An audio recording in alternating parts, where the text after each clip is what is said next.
We were put in trains, no food, no water, no facilities. The train stopped.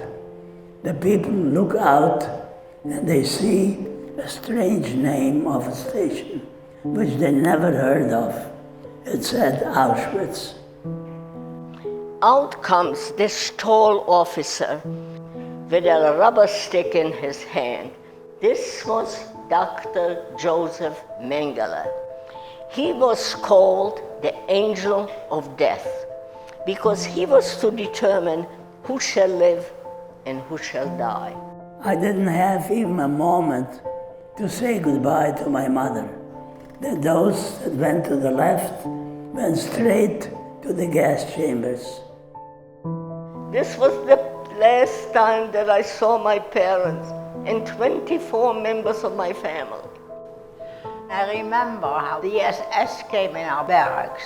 I can hear the screaming and the yelling of the people whose names were called.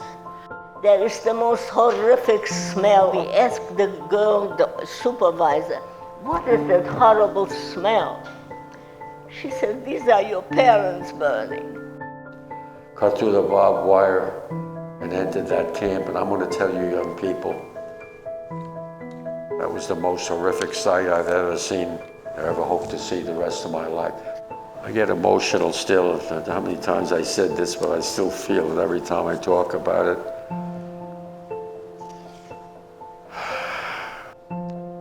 Everywhere you look was the foul stench of the dead and the dying. Everywhere. I bear witness. And I'm here because I want you young people sitting out there to bear witness for me.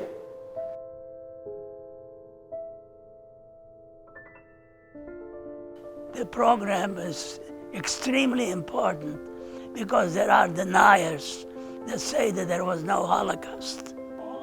I think because it's such a personal contact that they really absorbed a lot, and they will remember this and they will think back on what they heard.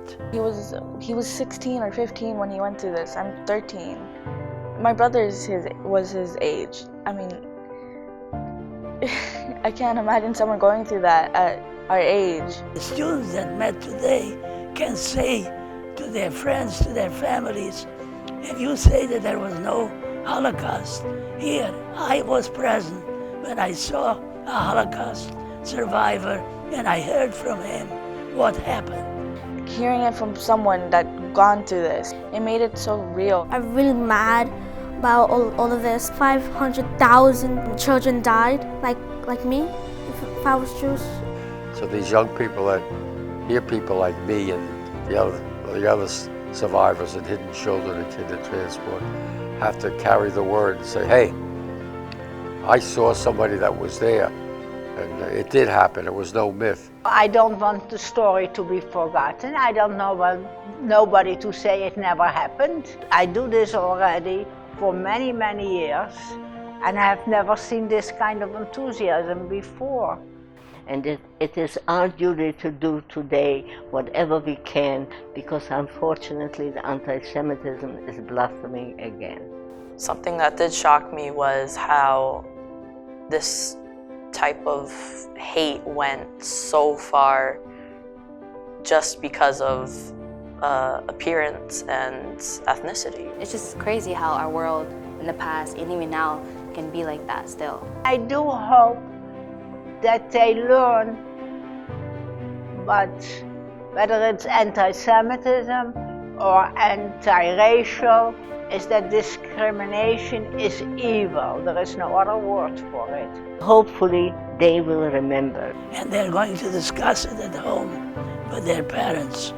And that's what's very important, that the whole family should learn from. And they will tell it to their children, to their grandchildren. It's to urge the young people to be upstanders, not to be bystanders, to speak up and speak out about the hate. I think they tell everybody to learn to love each other and hug each other, make it a better world so that all God's children can live side by side and neighbor to neighbor in peace, without the fear of there ever being another Holocaust like the hell and the horror that I unfortunately had to witness